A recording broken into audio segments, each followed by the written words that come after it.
പിതാവിൻ്റെയും പുത്രൻ്റെയും പരിശുദ്ധാത്മാവിൻ്റെയും നാമത്തിൽ ആമേൻ.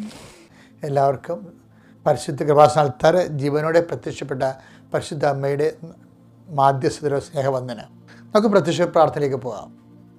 അമ്മേ പരിശുദ്ധ അമ്മേ, അമ്മേ പരിശുദ്ധ ദേവമാതാവേ, ദൈവമാതാവേ, അന്ന് അങ്ങ് കൃപാസനത്തിൽ പ്രത്യക്ഷപ്പെട്ട് വരാൻ പോകുന്ന മഹാദുരന്തത്തിൽ നിന്ന് രക്ഷപ്പെടാനും എല്ലാവർക്കും വേണ്ടി പ്രാർത്ഥിക്കുവാനും ആവശ്യപ്പെട്ടിട്ട് 20 വർഷം തികയുന്ന ഈ വേളയിൽ കൃപാസനത്തിലൂടെ ഞങ്ങൾക്കും ഈ ദേശത്തിനും അങ്ങ് മധ്യസ്ഥം തേടി തന്ന എല്ലാ അനുഗ്രഹങ്ങൾക്കും കൃപകൾക്കും ഞങ്ങളിപ്പോൾ ഹൃദയം നിറഞ്ഞ നന്ദി പറയുന്നു. അമ്മേ പരിശുദ്ധ ജപമാല മാതാവേ, സകല പ്രാർത്ഥനയോടും ചേർത്ത് ഞങ്ങളിപ്പോൾ പ്രാർത്ഥിക്കുന്ന ഈ കുടുംബത്തിന്റെ പ്രത്യേക നിയോഗം. എന്റെ പ്രിയപ്പെട്ടവരെ, ഇന്നത്തെ പ്രാർത്ഥന ആവശ്യം പറയുക.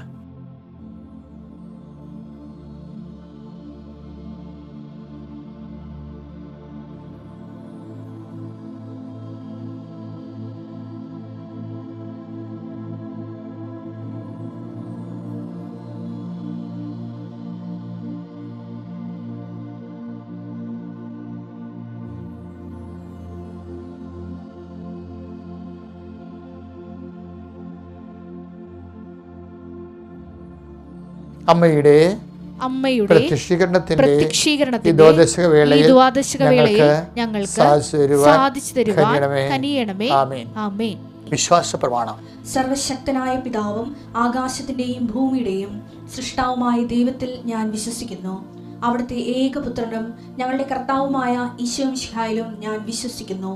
ഈ പുത്രൻ പരിശുദ്ധാത്മാവിനാൽ ഗർഭസ്ഥനായി കന്യകാ മറിയത്തിൽ നിന്ന് പിറന്ന് പൊന്തിയോസ് പീലാത്തോസിന്റെ കാലത്ത് പീഡകൾ സഹിച്ച് കുരിശിൽ തറയ്ക്കപ്പെട്ട് മരിച്ച് അടക്കപ്പെട്ട് പാതാളങ്ങളിൽ ഇറങ്ങി മരിച്ചവരുടെ ഇടയിൽ നിന്ന് 3-ാം നാൾ ഉയർത്ത് സ്വർഗത്തിലേക്ക് എഴുന്നള്ളി സർവശക്തിയുള്ള പിതാവായ ദൈവത്തിന്റെ വലതുഭാഗത്തിരിക്കുന്നു. അവിടെ നിന്ന് ജീവിക്കുന്നവരെയും മരിച്ചവരെയും വിധിക്കുവാൻ വരുമെന്നും ഞാൻ വിശ്വസിക്കുന്നു. പരിശുദ്ധാത്മാവിലും ഞാൻ വിശ്വസിക്കുന്നു. വിശുദ്ധ കത്തോലിക്കാ സഭയിലും പുണ്യവാന്മാരുടെ ഐക്യത്തിലും പാപങ്ങളുടെ മോചനത്തിലും ശരീരത്തിന്റെ ഉയർപ്പിലും നിത്യമായ ജീവിതത്തിലും ഞാൻ വിശ്വസിക്കുന്നു. ആമേൻ. സ്വർഗ്ഗസ്ഥനായ ഞങ്ങളുടെ പിതാവേ, അങ്ങയുടെ നാമം പൂജിതമാകണമേ. അങ്ങയുടെ രാജ്യം വരണമേ. അങ്ങയുടെ തിരുമനസ് സ്വർഗത്തിലെ പോലെ ഭൂമിയിലും ആകണമേ. അന്നു വേണ്ടുന്ന ആഹാരം ഇന്ന് ഞങ്ങൾക്ക് തരണമേ. ഞങ്ങളോട് തെറ്റ് ചെയ്യുന്നവരോട് ഞങ്ങൾ ക്ഷമിക്കുന്നത് പോലെ ഞങ്ങളുടെ തെറ്റുകൾ ഞങ്ങളോടും ക്ഷമിക്കണമേ.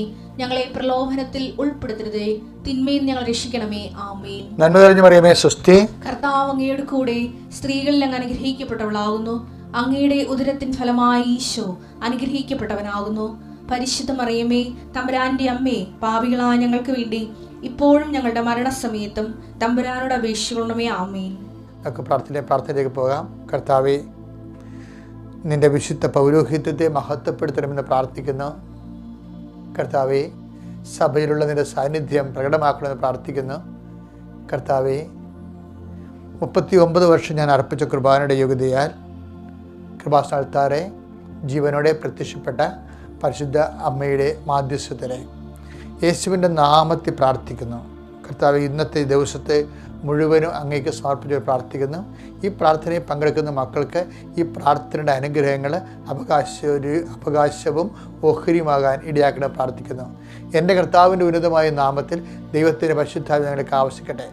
എൻ്റെ കർത്താവിൻ്റെ ഉന്നതമായ നാമത്തിൽ കർത്താവിൻ്റെ തിരുരത്വം നിങ്ങളെ തളിക്കപ്പെടട്ടെ. എൻ്റെ കർത്താവിൻ്റെ ഉന്നതമായ നാമത്തിൽ നിങ്ങളുടെ വഴികളിലും വീടുകളിലും നിങ്ങളുടെ സഞ്ചാര പഥങ്ങളിലെ ദൈവത്തിൻ്റെ ദൂതന്മാർ, ഞാൻ എൻ്റെ ദൂതനെ നിനക്ക് മുമ്പേ അയക്കുമെന്ന് പറഞ്ഞ കർത്താവിൻ്റെ വാഗ്ദാനം, അതിൽ വിശ്വസിക്കുന്ന നിങ്ങൾക്ക് എല്ലാവർക്കും ദൈവത്തിൻ്റെ പ്രത്യേക സംരക്ഷണം നിങ്ങൾ എവിടെയായാലും ഇന്ന് അനുഭവിക്കാൻ ഇടയാക്കണമെന്ന് പ്രാർത്ഥിക്കുന്നു. കർത്താവെ, അങ്ങയുടെ മക്കൾ അവരുടെ കഴിവ് കൊണ്ട് ഈ വിഷയത്തിന് ദൈവിക തീരുമാനം ഉണ്ടാവത്തില്ലല്ലോ എന്ന് ചിന്തിച്ചുകൊണ്ട് ആര് സഹായിക്കും, എങ്ങനെ സഹായിക്കുമെന്ന് സങ്കീർത്തനം ചോദിക്കുമ്പോൾ സങ്കീർത്തകനോട് പറയുന്ന മറുപടി ഇതാണ്: നമ്മുടെ സഹായം കർത്താവിൻ്റെ നാമത്തിൽ.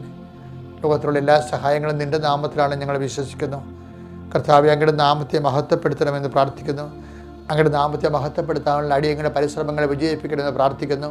അമ്മേ, പരിശുദ്ധമേ, ദേവമാതാവേ, എല്ലാ മക്കൾക്കും വേണ്ടി മധ്യസ്ഥം വഹിക്കണമേ. വിദ്യാർത്ഥികൾ, ഉദ്യോഗസ്ഥർ, തൊഴിലാളികൾ, മത്സ്യത്തൊഴിലാളികൾ, അതുപോലെ തന്നെ കാർഷിക മേഖലയിൽ പ്രവർത്തിക്കുന്ന കർഷക തൊഴിലാളികൾ, എല്ലാ മേഖലകളിലും കർത്താവെ ബ്യൂറോക്രസി പ്രവർത്തിക്കുന്നവർ,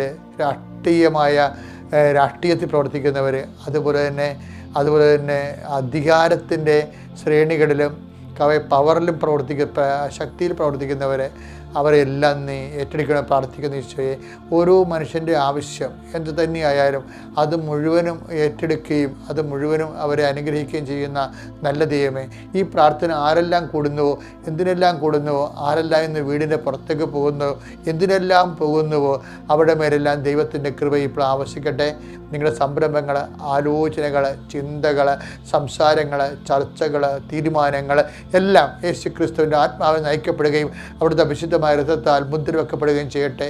എൻ്റെ കർത്താവ്, നിന്നെ ആശ്രയിക്കുന്ന മക്കൾക്ക് കർത്താവ് അധിക ധൈര്യം, അധിക ബലം ലഭിക്കാൻ ഇടകൾ പ്രാർത്ഥിക്കുന്നു. എൻ്റെ കർത്താവിൻ്റെ ഉന്നതമായ നാമത്തിൽ വിദ്യാർത്ഥികളെ സംബന്ധിച്ച് പ്രാർത്ഥിക്കുന്നു. എൻ്റെ കർത്താവിൻ്റെ ഉന്നതമായ നാമത്തിൽ ഉദ്യോഗസ്ഥരെ സംബന്ധിച്ച് പ്രാർത്ഥിക്കുന്നു. എൻ്റെ കർത്താവിൻ്റെ ഉന്നതമായ നാമത്തിൽ വേലയും കൂലിയുമില്ലാതെ, ജോലിയും തൊഴിലുമില്ലാതെ വിഷമിക്കുകയും സാമ്പത്തിക ബാധ്യതകളെ വിഷമിക്കുകയും ചെയ്യുന്നവർക്ക് വേണ്ടി പ്രാർത്ഥിക്കുന്നു. സ്ഥലം വിൽക്കാൻ പോകുന്നവർ, വാങ്ങാൻ പോകുന്നവർ, അങ്ങനെയുള്ള എല്ലാ എഗ്രിമെൻറ്റിലും കോൺട്രാക്റ്റിലും ഏർപ്പെട്ടിരിക്കുന്ന ഡേറ്റ് കഴിഞ്ഞു പോകുന്നതുകൊണ്ട് പേടിച്ച് ഉത്കണ്ഠപ്പെടുന്നവർ കർത്താവെ, അവരുടെ ആശുപത്രി കിടക്കുന്നവർ, ബൈസ്റ്റാൻഡറായി നിൽക്കുന്നവർ, അവരുടെ കൂടെ കർത്താവ് അവർക്ക് വേണ്ടി ധനം സമ്പാദിക്കുന്നതിന് വേണ്ടി ഉഴറി നടക്കുന്നവർ എല്ലാവരും സംബന്ധിച്ച് പ്രാർത്ഥിക്കുന്നു. ഭക്ഷണം കഴിക്കാൻ പറ്റാത്തവർ, ഭക്ഷണം കഴിക്കാനില്ലാത്തവർ, കർത്താവ് വസ്ത്രം ധരിക്കാൻ ഇല്ലാത്തവർ, കർത്താവെ അങ്ങനെയുള്ള എല്ലാ മനുഷ്യരെയും കർത്താവ് ഈ പ്രാർത്ഥനയെ നീ പരിരംഭണം ചെയ്യണമെന്ന് പ്രാർത്ഥിക്കുന്നു. ദൈവത്തിൻ്റെ കരുണ, ദൈവത്തിൻ്റെ സ്നേഹം, ദൈവത്തിൻ്റെ നീതിയേക്കാൾ വലിയ കരുണ, നിൻ്റെ യോഗ്യതയേക്കാൾ വരി കർത്താവിൻ്റെ വിശുദ്ധമായ യോഗ്യതയിൽ ആശ്രയിക്കുന്ന ദൈവത്തിൻ്റെ സ്നേഹം നിന്നെ അനുഗ്രഹിക്കുകയും നിന്നെ നിലനിർത്തുകയും ചെയ്യട്ടെ. എൻ്റെ കർത്താവിൻ്റെ ഉന്നതമായ നാമത്തിൽ, സഭയുടെ അധികാരത്തിൽ, കുരിശിൻ്റെ അടയാളത്തിൽ, ദൈവശക്തിയാൽ നീ അനുഗ്രഹിക്കപ്പെടട്ടെ. ഈ ദിനത്തിൽ നിൻ്റെ കൂടെ കർത്താവ് കൂടെ ഉണ്ടാവുകയും നിനക്ക് അനുഭവവേദ്യമാവുകയും ചെയ്യാൻ ദൈവം നിന്നെ ആശീർവദിക്കട്ടെ. ആമേൻ. എൻ്റെ പ്രിയപ്പെട്ടവരെ, നമ്മളിന്ന് വായിക്കുന്നത് മനുഷ്യൻ എക്കാലങ്ങളിലും സഹായം മനുഷ്യരോട് ചോദിക്കും. പിന്നെ ചില സഹായങ്ങൾ ദൈവത്തോട് മാത്രമേ ചോദിക്കാൻ പറ്റത്തുള്ളൂ. കാര്യം മനുഷ്യനെ കൊണ്ട് നടക്കത്തില്ല. അതുകൊണ്ട് ഇസ്രായേൽ അനുഭവത്തിൽ നിന്ന് പഠിച്ചതാണത്. ഇസ്രായേൽ എന്താ പഠിച്ചതെന്ന് ചോദിച്ചു കഴിഞ്ഞാൽ 1 സങ്കീർത്തനം 121:1 വായിക്കാം. പർവ്വതങ്ങളിലേക്ക് ഞാൻ കണ്ണുകൾ ഉയർത്തുന്നു. എനിക്ക് സഹായം എവിടെ നിന്ന് വരും? എനിക്ക് സഹായം എവിടെ നിന്ന് വരും? എനിക്ക് സഹായം കർത്താവിൽ നിന്ന് വരുന്നു. ആകാശവും ഭൂമിയും സൃഷ്ടിച്ച കർത്താവിൽ നിന്ന്. ഇസ്രായേലിൻ്റെ അനുഭവം അതാണ്. എന്ന് വെച്ച് കഴിഞ്ഞാൽ അടിസ്ഥാനപരമായിട്ട് മനുഷ്യനെ സഹായിക്കുന്നതും എല്ലാ സഹായം മുട്ടിപ്പോകുമ്പോഴും നിലനിൽക്കുന്ന സഹായം എനിക്ക് സഹായം കർത്താവിൽ നിന്ന് വരുന്നു. ഇത് സങ്കീർത്തനം എന്ന് പറഞ്ഞാൽ ഹൈ ടെമ്പർ ഹോളി സ്പിരിറ്റിൽ എഴുതിയിട്ടുള്ളതാണ്. അതുകൊണ്ട് തന്നെ സഹായം നഷ്ടപ്പെട്ട് കഴിയുമ്പോൾ, ആരും സഹായിക്കാനില്ലെന്ന് വരുമ്പോൾ എനിക്ക് സഹായം, അതായത് ചില സമയത്ത് മെത്രാനാണെന്ന് പറഞ്ഞാൽ പോലും സഹായം കിട്ടത്തില്ല. സ്വന്തം കുടുംബത്തിലുള്ളവരും കൂട്ടത്തിലുള്ളവരും തന്നെ ചിലപ്പോഴും നമുക്ക് സഹായം നിഷേധിക്കും. അത് ഒത്തിരി അനുഭവിച്ചവരാണ് ഈ യഹൂദന്മാർ. ഈ മൽപ്പാനും ഗവർണർക്കും ആ സമയത്ത് ഈ സന്ധ്യയ്ക്ക് റിജക്റ്റായി കഴിയുമ്പോൾ, അവിടെ നിന്ന് റിജക്റ്റായി ഭക്ഷണം കിട്ടത്തില്ല, കിടക്കാൻ ഇടം കിട്ടത്തില്ല പറയുമ്പോൾ ഒരു സാധാരണ ഒരു മനുഷ്യൻ പറങ്കി, എന്നാൽ എപ്പോഴും ഇവർ വൈരാഗ്യത്തിൽ കണ്ടിരുന്ന ഒരാളാണ് കൂട്ടാണ് പറങ്കി. ഒരു പറങ്കി അവിടെ വരും.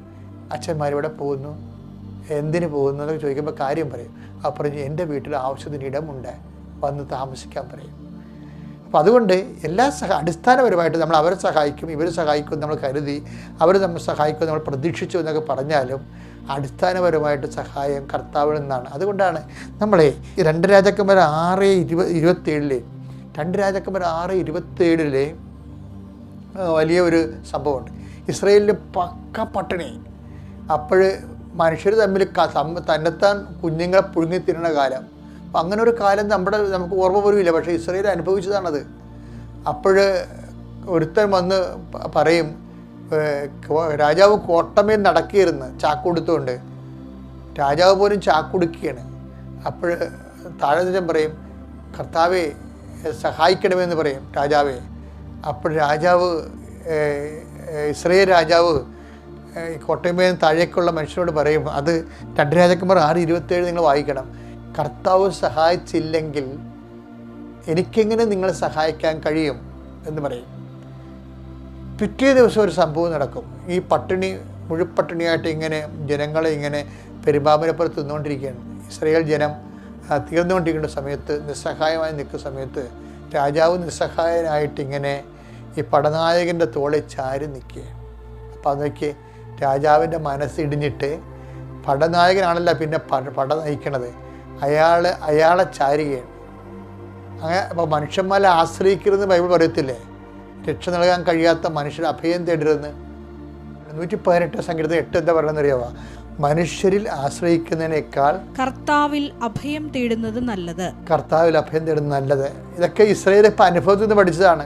അതായത് ഈ 2 രാജാക്കന്മാർ 7:2 ജനം മുഴുപട്ടിണിയായി കഴിയുമ്പോൾ രാജാവ് പോലും തളർന്നു പോകും. എന്നിട്ട് രാജാവ് പടനായകൻ്റെ മേൽ ചാരി നിൽക്കുമ്പോൾ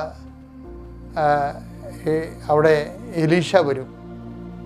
എലീഷ ഈ ദാരുണമായ കാഴ്ച കാണും. കാര്യം എന്താണ്?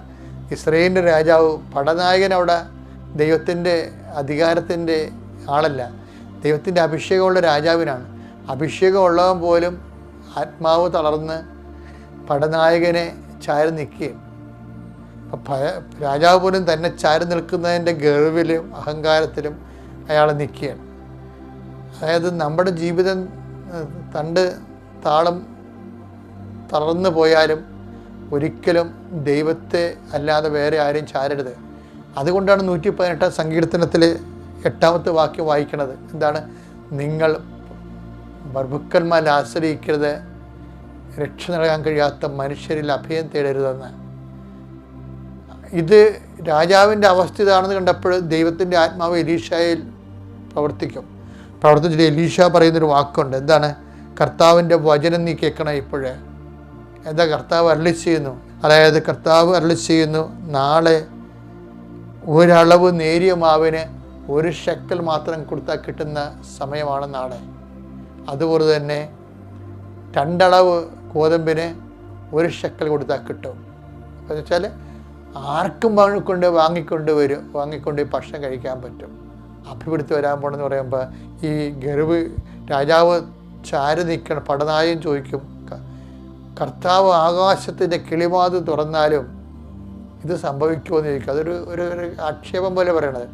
അപ്പോഴുടനെ എലീഷ പറയും, അത് സംഭവിക്കും, പക്ഷേ അത് കാണാൻ നീ ഉണ്ടാവത്തില്ലെന്ന് പറയും. എന്തൊരു വർത്തമാനമാണെന്ന് പറയാം. പിറ്റേ ദിവസം എന്ന് വെച്ചാൽ കർത്താവ് സമറിയയുടെ പാളയത്തിൽ കുതിരകളുടെ പോർക്കുതിരകളുടെ മൂളിച്ചകൾ കൊടുങ്കാറ്റ് പോലെ വിരമ്പം കേൾപ്പിക്കും. അതായത് അതോട് സമറിയായ പാളയത്തുണ്ടായിരുന്ന ആൾക്കാരെല്ലാം ജീവനും കൊണ്ട് ഓടി വരുമ്പോഴായിരിക്കും ഈ പടനായകൻ ഓടി ഈ കവാടത്തിലേക്ക് ചെല്ലുകയും സമറിയായുടെ അകത്തുനിന്ന് കോട്ടയിൽ നിന്ന് അകത്ത് വരുന്ന മനുഷ്യരെല്ലാം ഇവിടെ തള്ളിമറിച്ചിട്ട് കുതിരയും 10,000 മനുഷ്യർ ഇയാൾ ചവിട്ടിപ്പോവും. അയാൾ അവിടെ കിടന്ന് ചതഞ്ഞ് മരിക്കും. പക്ഷേ ഏലിയ പറഞ്ഞ പോലെ 1 ഷെക്കലിന് 1 നേരിയ മാവ് ജനങ്ങൾ കൊണ്ടുപോകും ഇസ്രായേൽക്കാർ. അതാ പറഞ്ഞത്, അത് നടക്കും, പക്ഷേ അത് കാണാൻ നീ ഉണ്ടാകത്തില്ല. ദൈവത്തിൻ്റെ വചനം വിശ്വസിക്കാൻ കഴിഞ്ഞില്ലെങ്കിൽ ആ ദൈവത്തിൻ്റെ വചനത്തിൽ നിന്നുണ്ടാകുന്ന അനുഗ്രഹങ്ങൾക്കും നമുക്ക് അവകാശമില്ല. അതുകൊണ്ട് സഹായം കർത്താവിലാണ്. ആരെയും ചാരാതിരിക്കാം, പ്രത്യേകം ശ്രദ്ധിക്കുക. ദൈവത്തിന് സ്തുതി, ദൈവനാമത്തിന് മഹത്വം. പരിശുദ്ധ അമ്മയ്ക്കും തിരുക്കുമാരനും കോടാനുകോടി നന്ദിയുണ്ട്. എന്നെ ഈ ദിവസം ഈ സമയത്ത് ഈ അൾത്താരയിൽ നിർത്തുവാനായിട്ട് ദൈവം ഹിതമായതിന്. എൻ്റെ പേര് സിന്ധു, ഞാൻ കാനഡയിൽ നിന്ന് വരുന്നു. സീറോ മലബാറിൻ്റെ സെയിൻറ്റ് കുര്യാക്കോസ് ചാവറ ബെൽവിൽ പള്ളിയാണ് എൻ്റെ ഇടവക ദേവാലയം. കൃപാസനത്തെക്കുറിച്ച് 2019 കേൾക്കുന്നത്. അന്ന് കുറച്ച് ട്രോളുകളൊക്കെയാണ് ഞാൻ കേട്ടത്. പക്ഷേ എൻ്റെ മനസ്സിലെന്തോ അന്ന് തന്നെ കുരിശിൻ്റെ വഴിയിലെ പ്രാർത്ഥന പോലെ പാപം വർദ്ധിച്ചെടുത്ത് കൃപ അതിലേറെ വർദ്ധിച്ചു എന്നുള്ളൊരു വചനം എൻ്റെ മനസ്സിൽ വന്നത്. കാരണം കൃപാസനത്തിന് തീർച്ചയായിട്ടും കൃപയുണ്ടാവും, അതുകൊണ്ടായിരിക്കും ഇങ്ങനെയൊക്കെ പ്രശ്നങ്ങളെന്ന് ഞാൻ വിചാരിച്ചിരുന്നു. ഞാൻ എൻ്റെ ആങ്ങളയുടെ മോൻ്റെ കല്യാണത്തിന് അമേരിക്കയിൽ ഡാളസിൽ ചെന്നപ്പോൾ അവിടെ വെച്ചാണ് ഞാനൊരു കുമ്പസാരിച്ച് പരിശുദ്ധ അമ്മയുടെ അടുത്ത് പ്രാർത്ഥിച്ചുകൊണ്ട് നിൽക്കുമ്പോൾ അവിടെ വിസിറ്റ് ചെയ്യാൻ വന്ന ഒരമ്മ എനിക്ക് ഇങ്ങനെ കൃപാസന പത്രം തന്നു. എന്നിട്ട് ആ അമ്മ ഇങ്ങനെയും കൂടി എന്നോട് പറഞ്ഞു, മോളെ, ഞാൻ ഈ പത്രം പല രാജ്യത്തും എത്തിച്ചു, പക്ഷേ കാനഡയെ മാത്രം എനിക്ക് എത്തിക്കാൻ സാധിച്ചില്ല എന്ന്.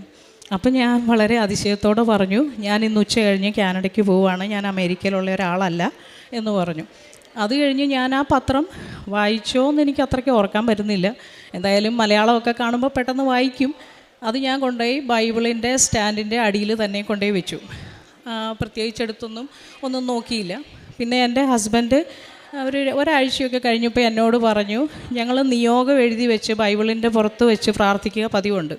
അപ്പം പുള്ളി കുറേ നാളായിട്ട് സ്വന്തമായിട്ട് ഒരു ക്ലിനിക്കിന് ബിൽഡിങ് നോക്കിക്കൊണ്ടിരിക്കുന്ന സമയമാണ്.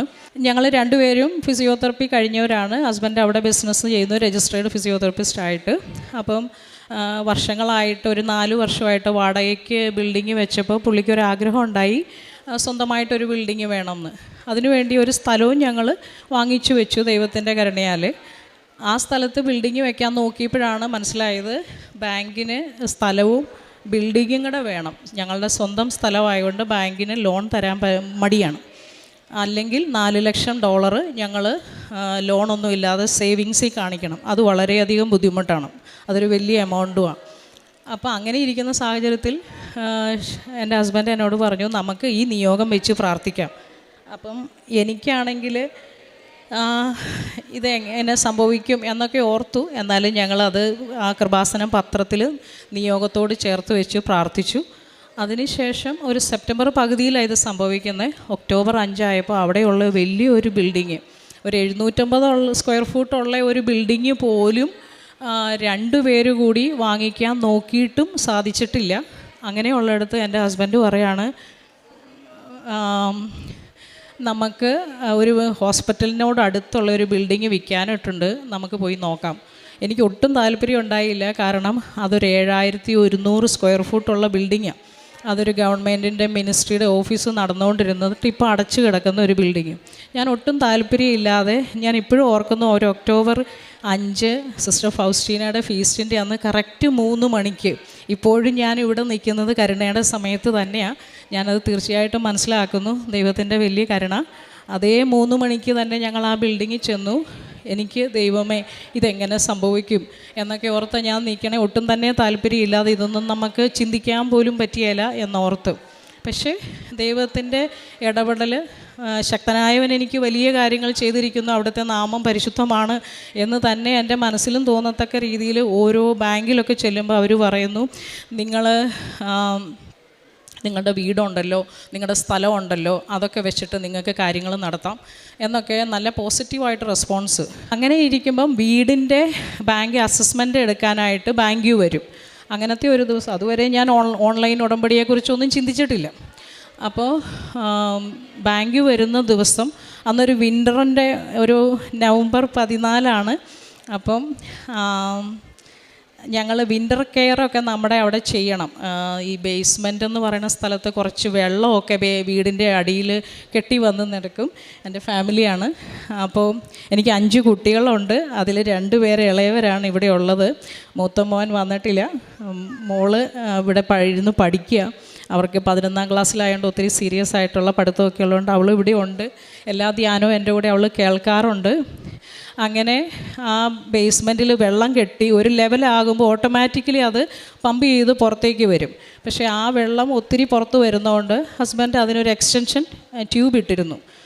പക്ഷേ വിൻ്ററിൽ അത് എടുത്തു മാറ്റാൻ മറന്നു പോയതുകൊണ്ട് ഞങ്ങൾ ഒരു വൈകുന്നേരം വീടെല്ലാം വൃത്തിയാക്കി പിറ്റേ ദിവസം ബാങ്ക് അസസ്മെൻറ്റിന് വരുന്നതുകൊണ്ട് ഞങ്ങൾ ചെന്ന് നോക്കുമ്പോൾ ഈ ബേസ്മെൻറ്റിൽ നിന്ന് വെള്ളം പമ്പിൽ പ്രഷറായിട്ട് കയറി വരുന്നുണ്ട്. അതിങ്ങനെ ചൂടുവെള്ളം ചീറ്റണുണ്ട്.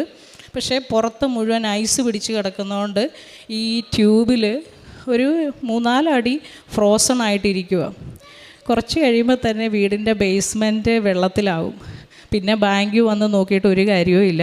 ഇങ്ങനെ ഒരു നനഞ്ഞ കാർബോർഡ് പോലെയുള്ള വിലയെ നനഞ്ഞ ബേസ്മെൻറ്റിനുള്ളൂ. അപ്പോൾ ഞാൻ പല കാര്യങ്ങളും നടക്കാതിരിക്കുമ്പം നമുക്ക് ആശയറ്റ് കഴിയുന്നവരുടെ പ്രത്യാശയാണ് പരിശുദ്ധ അമ്മ എന്ന് എനിക്ക് എപ്പോഴും തോന്നും.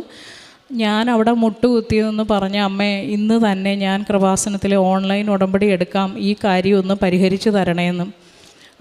എനിക്ക് വിശ്വസിക്കാൻ പറ്റണില്ല. അതുവരെ പല ഹാർഡ്വെയർ സ്റ്റോറിൽ നിന്ന് പല ടൂൾസൊക്കെ ഇട്ട് കുത്തിയിട്ടും ഒന്നും പൊട്ടാത്തത് ഒരു മെറ്റൽ ബ്രൂമിൻ്റെ ബാക്ക് ഇട്ട് കുത്തിയപ്പം എൻ്റെ ചേച്ചിയുടെ മോനും ഉണ്ട്. അവനും പറഞ്ഞു എന്തൊക്കെയോ സംഭവിച്ചു, കുറേ വെള്ളവും ഐസും എല്ലാം കൂടി പുറത്തേക്ക് തള്ളുന്നുണ്ട് എന്ന് അവൻ ഇങ്ങനെ പറഞ്ഞു.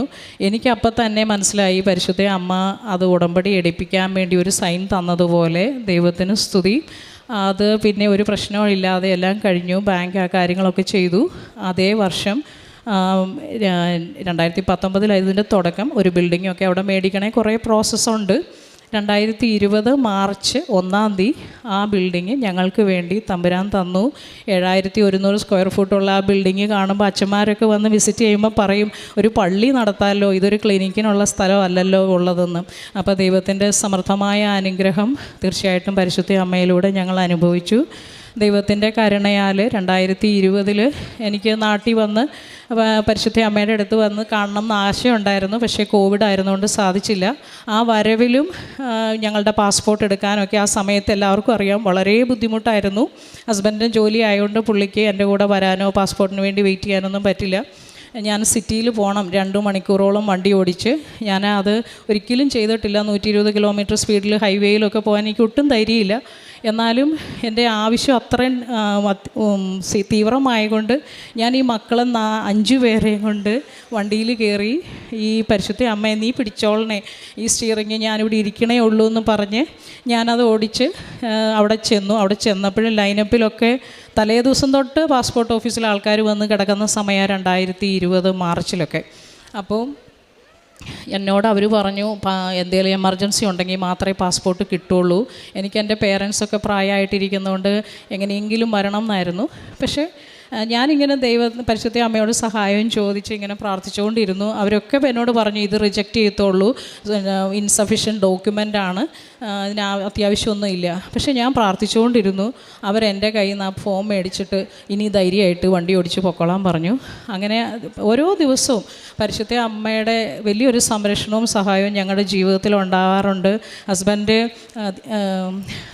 കാശ് രൂപം കൊണ്ടാണ് എല്ലാ ദിവസവും ജോലിക്ക് പോകുന്നത്. വളരെയധികം ശ്രമകരമായ ഒരു ദിവസമാണ് കടന്നു പോകുന്നത്. അവിടെയൊക്കെ ബിസിനസ്സും ജോലിയായിട്ട് ഹെൽത്ത് കെയറിൽ ഇരിക്കുമ്പോൾ ഞാൻ പിന്നെ 2022 നവംബർ 3 ഇവിടെ വന്ന് തീർത്ഥാടന ഉടമ്പടി എടുക്കുന്നത്. അന്ന് വെച്ച നിയോഗങ്ങളിൽ മുഖ്യമായിട്ടും എൻ്റെ മോൻ പഠിക്കാനൊക്കെ ഇച്ചിരി ഒരു മടിയുണ്ടെന്ന് വേണം പറയാൻ. കഴിവുള്ള കുട്ടിയാണ്, പക്ഷേ മടി. അപ്പം ഞാനിങ്ങനെ എൻ്റെ അമ്മ ഇവനിങ്ങനെ പോയാൽ ഇവനൊരു യൂണിവേഴ്സിറ്റിയിൽ അഡ്മിഷൻ കിട്ടുമോ എന്നൊക്കെ ഓർത്തിട്ടുണ്ട്. ദൈവകൃപയാൽ അവനൊരു 89% അവൻ ആഗ്രഹിച്ച കോഴ്സിൽ നല്ലൊരു യൂണിവേഴ്സിറ്റിയിൽ ഓട്ടോയിൽ അഡ്മിഷൻ കിട്ടി. അതുപോലെ അവനെ അങ്ങനെ വിടുമ്പോഴും എനിക്ക് ടെൻഷനായിരുന്നു. ഞാൻ എല്ലാത്തിനും ഉന്തണം കൂടെ നിൽക്കുമ്പം. പക്ഷേ അവൻ യൂണിവേഴ്സിറ്റി പോയപ്പോൾ ഞാൻ പരിശുദ്ധ അമ്മയുടെ കൃപാസന മാതാവിൻ്റെ തന്നെ ഫോട്ടോ കൊടുത്തു വിട്ടിട്ട് അമ്മ ഇനി നോക്കിക്കൊള്ളണം, ഞാൻ നോക്കിയിട്ട് ഇങ്ങനെയൊക്കെ ആയിട്ടുള്ളൂ. പക്ഷേ ആ കുഞ്ഞിൻ്റെ വളർച്ചയിൽ ഇപ്പോൾ എനിക്ക് ഒത്തിരി സന്തോഷമുണ്ട്. ഞാനുള്ളപ്പം വീട്ടിലുള്ളപ്പോൾ ഞായറാഴ്ച മാത്രമാണ് അധികം പള്ളിയിൽ പോവുള്ളൂ. ഇപ്പോൾ അവിടെ ചെന്നിട്ട് ശനിയാഴ്ചയും പള്ളിയിൽ പോകും. അവിടെ യൂത്ത് ഗ്രൂപ്പൊക്കെ ആയിട്ട് നന്നായിട്ട് പോകുന്നു. അവന് കുമ്പസാരിക്കാൻ 2 ആഴ്ച കൂടുമ്പോൾ അവൻ തിടുക്കം കാണിക്കുന്നുണ്ട്. പിന്നെ ഇപ്പം അവൻ കഴിഞ്ഞ ദിവസം എന്നോട് പറഞ്ഞു ഈസ്റ്ററിൻ്റെ സമയത്തുള്ള കൂട്ടുകാരൊരാൾ കാത്തലിക്കിലേക്ക് വരുന്നു, അവനതിൻ്റെ ഗോഡ് ഫാദറാന്നൊക്കെ പറയുമ്പം അതിൽ കൂടുതലായിട്ടൊന്നും മക്കൾ ദൈവകൃപയിലും ഞങ്ങളുടെ പരിപൂർണ്ണ വിശുദ്ധീകരണവും ഒക്കെയാണ് ഞാൻ ആഗ്രഹിക്കുന്നുള്ളൂ. പിന്നെ അച്ഛൻ്റെ ധ്യാനം തുടർച്ചയായിട്ട് കൂടാറുണ്ട്, ഒരിക്കലും മുടക്കാറില്ല. അതിൻ്റെ ആരാധനയുടെ സമയത്ത് ഫൈനൽ ബ്ലെസ്സിങ്ങിൻ്റെ സമയത്ത് മക്കളും മുറിയിൽ നിന്ന് ഓടി വരും.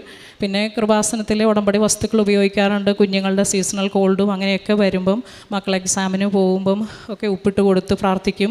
അവരുടെയൊക്കെ കയ്യിൽ കാശുരൂപം കൊടുത്ത് വിശ്വാസ പ്രമാണം ചെല്ലിച്ചിട്ട് ഞാൻ തിരിച്ചു മേടിക്കും. ഞാൻ ആരുടെയും കയ്യിൽ എൻ്റെ കാശുരൂപം കൊടുക്കാറില്ല. അതെനിക്ക് എത്ര വിലമതിക്കണം എന്ന് എനിക്കറിയില്ല. പ്രൈസ്ലെസ് ആയിട്ടുള്ളൊരു ഡോക്യുമെൻ്റ് എൻ്റെ കയ്യിലിരിക്കുന്ന പോലെയാണ്. അതെൻ്റെ ബാഗിൽ എപ്പോഴും കാണും. അതിനെന്തെങ്കിലും ദോഷം പറ്റിയില്ലോ എന്ന് നിർത്തി ഞാനൊരു സിപ്ലോഗ് ബാഗ് ഇട്ട് വെച്ചാണ് സൂക്ഷിക്കുന്നത്. എൻ്റെ കഴുത്തേലിടാനുള്ള ധൈര്യം എനിക്കില്ല. എവിടെയെങ്കിലും ചാടിപ്പോയതായിട്ട് പലരും പറഞ്ഞു കേൾക്കുന്നുണ്ട്. അതുകൊണ്ട് എൻ്റെ പാസ്പോർട്ടിനെക്കാട്ടിലും എൻ്റെ സ്വർണത്തിനെക്കാട്ടിലും ഒക്കെ ഞാൻ അതിനെ അമൂല്യമായിട്ട് വിലമതിക്കുന്നു. അപ്പം ആ ബാഗ് താഴെ വയ്ക്കാൻ പോലും എനിക്ക് മനസ്സ് വരാറില്ല. അതെൻ്റെ കയ്യിലുണ്ടെങ്കിൽ അത്രമാത്രം ബഹുമാനത്തോടെ ഞാൻ അതിനെ ആദരിക്കുന്നു. പിന്നെ ജോസഫ് അച്ഛനെ ഞാൻ ഈ കൃപാസനം കൂടുമ്പോഴൊന്നും അല്ല അറിഞ്ഞേക്കുന്നത്. വർഷങ്ങൾക്ക് മുമ്പ് ശാലോം ടി വിയിൽ തിരുവചനം പറയുമ്പം ഈ അച്ഛൻ എന്ത് കരുണയാണ് മനുഷ്യരോട് എന്നെനിക്ക് തോന്നിയിട്ടുണ്ട്. ഒരമ്മയുടെ വാത്സല്യത്തോടെ പ്രത്യേകിച്ച് സ്ത്രീകളോട് അവരുടെ ആവശ്യങ്ങളിൽ ഈ തലമുടിയൊക്കെ പോകുന്നത് വലിയൊരു കാര്യമല്ലെങ്കിലും അച്ഛൻ എത്ര ആർദ്രതയോടെ അതിനെക്കുറിച്ച് സംസാരിക്കുന്നതെന്ന് ഞാൻ ഓർത്തിട്ടുണ്ട്. ദൈവത്തിൻ്റെ ആ കരുണ അച്ഛനിലൂടെ അനുസ്യൂതം നമ്മളിലേക്ക് ഒഴുകുന്നതിൻ്റെ വലിയൊരു സമൃദ്ധി ആണ് ഇവിടെ ഞാൻ കാണുന്നത്. എനിക്കിങ്ങനെ ലൂക്കാസ് വിശേഷത്തിൽ പരിശുദ്ധ അമ്മ ശുശ്രൂഷയൊക്കെ കഴിഞ്ഞ് പിന്നെ അവൾ വീട്ടിലേക്ക് മടങ്ങി എന്ന് പറയുമ്പോൾ ആ പരിശുദ്ധ അമ്മയുടെ വീടാണ് ഇതെന്ന് എനിക്ക് തോന്നാറുണ്ട്. നമുക്കൊരു ദേവാലയം എന്ന് പറയുമ്പം അതിന് കുറച്ച് അതിൻ്റേതായ ഒരു ഗൗരവമുണ്ട്. പക്ഷേ കൃപാസനം എനിക്ക് ഈ പരിശുദ്ധ അമ്മ വസിക്കുന്ന ഒരു വീട്, അവിടെ നമുക്ക് ഒത്തിരി സ്നേഹത്തോടെയാണ് നമ്മളൊരു ഭവനത്തിലേക്ക് കയറി വരുന്നത്. അതുപോലെ എനിക്ക് തോന്നുന്നത് അവിടെ അമ്മയായിട്ട് നമ്മളെ സ്വീകരിക്കുന്ന അമ്മയുടെ അടുത്ത് എത്ര വന്നിരുന്നാലും കൊതി മാറണില്ല. പക്ഷേ ഞാനെപ്പോഴും ഈ കുഞ്ഞുങ്ങളെയും കൊണ്ട് വരുന്നതുകൊണ്ട് സ്വസ്ഥതയോടെ ഇവിടെ വന്ന് എനിക്കിരിക്കാൻ പറ്റാറില്ല. എന്നാലും ദൈവം അനുവദിക്കുന്നതാണ് എൻ്റെ സന്തോഷം. ദൈവകൃപയ്ക്ക് നന്ദി പറയുന്നു. പിന്നെ കാരുണ്യ പ്രവൃത്തിയായിട്ട് ഞാൻ അവിടെ പലപ്പോഴും ഇതിന് ഈ ഉടമ്പടിയൊക്കെ എടുത്തതിന് ശേഷം എനിക്ക് നിത്യാരാധന ചാപ്പല ഏറ്റവും ഇഷ്ടം. നസ്രത്തിലെ വീട് പോലെ തോന്നും. ഈശോയും മാതാവും യേശുപിതാവും കൂടി ഇരിക്കണം നിത്യാരാധന ചാപ്പൽ കാണുമ്പോൾ. അവിടെ ചെന്ന് 1 മണിക്കൂർ ഇരിക്കാൻ എനിക്ക് പറ്റിയല്ലോ എന്നോർത്ത് സങ്കടം ഉണ്ടായിരുന്നു. പക്ഷേ ഇപ്പോൾ 1 വർഷമായിട്ട് എല്ലാ വെള്ളിയാഴ്ചയും 7 മണി തൊട്ട് 8 മണി വരെ 1 മണിക്കൂർ അഡോറേഷൻ ഇരിക്കാൻ ദൈവം സഹായിക്കുന്നുണ്ട്. അതിന് ചേർന്നപ്പോൾ എൻ്റെ ഹസ്ബൻഡ് തന്നെ എന്നോട് പറഞ്ഞു, ഇത് സാധിക്കുമോ? ഞാൻ പറഞ്ഞു, അത് ദൈവം ആഗ്രഹിക്കുന്നതാണെങ്കിൽ സാധിക്കും. ഒരിക്കലും ആരൊക്കെ മിക്കവാറും ഗസ്റ്റൊക്കെ 7 മണിക്ക് തന്നെ ഫ്രൈഡേ വീട്ടിൽ വരും. പക്ഷേ അവരോടൊന്നും എനിക്ക് ഇത് എൻ്റെ സ്കെഡ്യൂളാണ്, എനിക്കിത് പോകണമെന്ന് പറയാൻ ഒരിക്കലും എനിക്ക് വിഷമം തോന്നിയിട്ടില്ല. എൻ്റെ ദൈവത്തിന് പ്രയോറിറ്റി കൊടുക്കാൻ എനിക്ക് ഒത്തിരി സന്തോഷമാണ് ആരൊക്കെ വീട്ടിൽ വന്നാലും. അപ്പോൾ അത് ദൈവം ഒരുക്കുന്നു.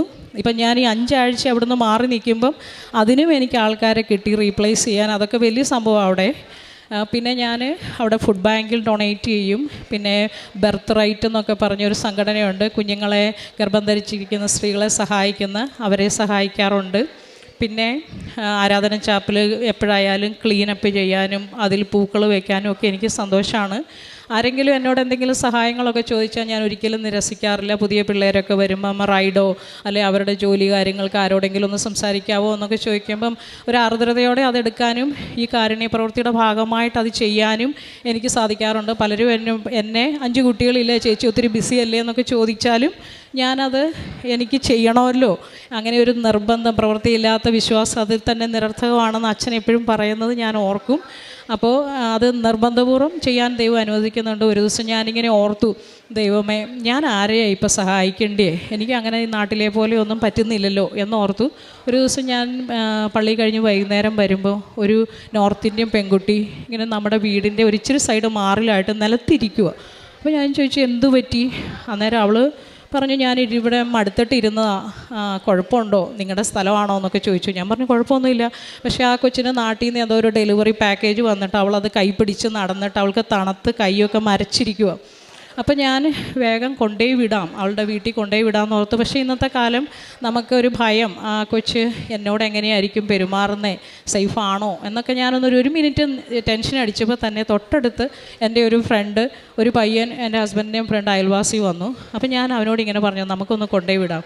വേഗം തന്നെ എന്നെ ചേച്ചി ഒരു കുഴപ്പമില്ലെന്നും പറഞ്ഞ് ഞങ്ങൾ കൊണ്ടുപോയി വിട്ടിട്ട് തിരിച്ചു വന്നു. അപ്പോൾ പെങ്കൊച്ചിന് ചിന്തിക്കാൻ മേലാത്തൊരു ഉപകാരം ചെയ്ത പോലെ അവളും ഇരിക്കുന്നു. അപ്പോൾ ഞാൻ ഓർക്കുക, ഞാൻ അങ്ങനെ മാതാവിനോട് ചോദിച്ചപ്പം ഞാൻ ചെയ്യാനുള്ള കാര്യവും കാരുണ്യ പ്രവൃത്തിയും അമ്മ തന്നെ എൻ്റെ മുമ്പിൽ എത്തിച്ചതുപോലെ എനിക്ക് തോന്നുക. അങ്ങനെ ദൈവം അനുവദിക്കുന്ന, ഇപ്പോൾ ഇവിടെയൊക്കെ നാട്ടിലുമൊക്കെയുള്ള സഹായം അർത്ഥിക്കുന്ന ചില കാര്യങ്ങൾ ഫാമിലിയിൽ പെട്ടവരായാലും അയക്കുമ്പോൾ അവരുടെയൊക്കെ സഹായത്തിനും അവർക്ക് ഒക്കെ വേണ്ട സഹായം ഞങ്ങളാൽ സാധിക്കുന്ന വിധം ഞങ്ങൾ ചെയ്യാറുണ്ട്. പിന്നെ ദശാംശ പൈസ കൊടുക്കുന്നതിലൊക്കെ എൻ്റെ ഹസ്ബൻഡ് സന്തോഷത്തോടെ ചെയ്യുന്നു. അങ്ങനെ ദൈവത്തിൻ്റെ കൃപയിൽ ഞങ്ങൾ മുമ്പോട്ട് പോകുന്നു. എല്ലാവരുടെയും പ്രത്യാശയായ നിത്യജീവിതവും ജീവിത വിശുദ്ധീകരണവും തന്നെയാണ് എൻ്റെയും ലക്ഷ്യം. ഇനി അച്ഛൻ പറയുന്ന പോലെ സഹനം എങ്ങനെ എടുക്കണം എന്ന് അച്ഛൻ്റെ ധ്യാനത്തിൽ ഒത്തിരി നന്നായിട്ട് മനസ്സിലാകുന്നു. ആ ടെസ്റ്റ് എപ്പോഴും നമ്മുടെ ജീവിതത്തിലുണ്ടാവും, നമുക്കൊരു ടെസ്റ്റിമോണി പറയാൻ വേണ്ടിയിട്ട്. അപ്പോൾ ജീവിതത്തിൻ്റെ വഴികളിൽ സഹനത്തിനെ നമുക്ക് മാറ്റി നിർത്താൻ പറ്റിയല്ല. പോരായ്മകളും കുറവുകളും ഒക്കെ ഉണ്ട്. എന്നാലും പരിശുദ്ധ അമ്മയുടെ കൂട്ടുപിടിച്ച് അഭിഭാഷകയായ അമ്മ നമുക്ക് വേണ്ടി എപ്പോഴും ദൈവസന്നിധിയിൽ മാധ്യസ്ഥം വഹിക്കുന്നുള്ള പ്രത്യാശയിൽ നിത്യജീവിതം ലക്ഷ്യമാക്കി ഞാനും എൻ്റെ കുടുംബവും മുമ്പോട്ട് പോകുന്നു. ദൈവത്തിന് സ്തുതി. യേശുവേ നന്ദി. യേശുവേ പുറപ്പാട് 33:13 ഈ ജനത അങ്ങയുടെ സ്വന്തം ജനമാണെന്ന് ഓർമ്മിച്ചാലുമെന്ന് മോശ കർത്താവിനോട് പറയുമ്പോഴാണ് തിരുവചനത്തിലൂടെ ദൈവം അരുളി ചെയ്യുന്നത്, ഞാൻ തന്നെ നിന്നോടുകൂടെ വരികയും നിന്നെ ആശ്വസിപ്പിക്കുകയും ചെയ്യും. പുറപ്പാട് 33:14 നമുക്ക് ആ തിരുവചനങ്ങൾ കാണുവാൻ കഴിയും. ഇവിടെ സിന്ധു അഗസ്റ്റിൻ കുടുംബം ഒന്നിച്ച് തങ്ങളുടെ അനുഭവ സാക്ഷ്യങ്ങൾ പങ്കുവയ്ക്കുന്നു.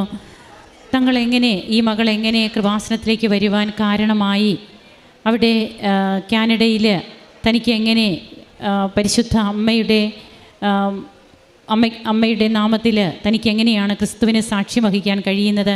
തങ്ങൾക്ക് ഉടമ്പടി എടുക്കുന്നതിന് മുൻപ് തന്നെ തങ്ങൾക്ക് ലഭിച്ച കൃപകളൊക്കെ അനുഗ്രഹങ്ങളെല്ലാം ഇവിടെ ഓരോന്നോരോന്നായിട്ട് പറയുന്നുണ്ട്. അതിനുശേഷമാണ് ഇവിടെ വന്ന് ഉടമ്പടി എടുക്കുകയും ഉടമ്പടി ജീവിതം ഏറ്റവും ദൈവസ്നേഹത്തോടെ തന്നെ മുമ്പോട്ട് കൊണ്ടുപോകുവാനൊക്കെ ഈ മക്കൾ ശ്രമിക്കുന്നു.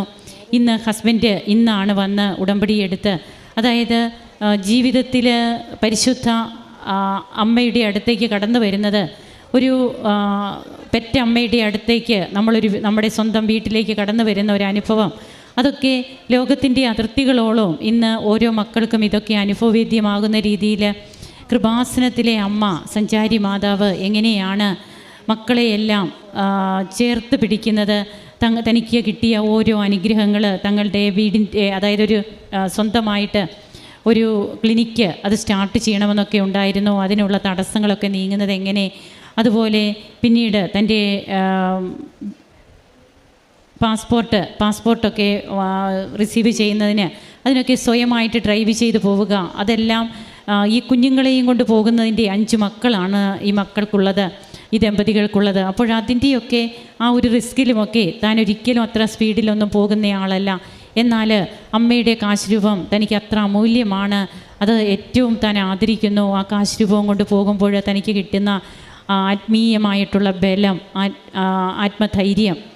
അങ്ങനെ ഇന്ന് ഈ കുടുംബം ദൈവത്തിന് നന്ദി പറയുമ്പോൾ, കർത്താവ് കൽപ്പിച്ചതെല്ലാം ഞങ്ങൾ ചെയ്തു കൊള്ളാമെന്ന് പുറപ്പാട് ജനത പറയുന്നത് പോലെ ഇവിടെ വന്ന് വീണ്ടും തൻ്റെ ഹസ്ബൻഡും ഉടമ്പടിയെടുത്ത് ഉടമ്പടി ജീവിതം ഞങ്ങൾ മുമ്പോട്ട് കൊണ്ടുപോകും എന്ന് ഈ മക്കൾ ലോകത്തിന് മുമ്പാകെ സാക്ഷ്യം വഹിക്കുകയാണ്. നമുക്ക് കരങ്ങളടിച്ച് ഈശോയ്ക്കും അമ്മയ്ക്കും നന്ദി പറയാം. യേശുവേ നന്ദി.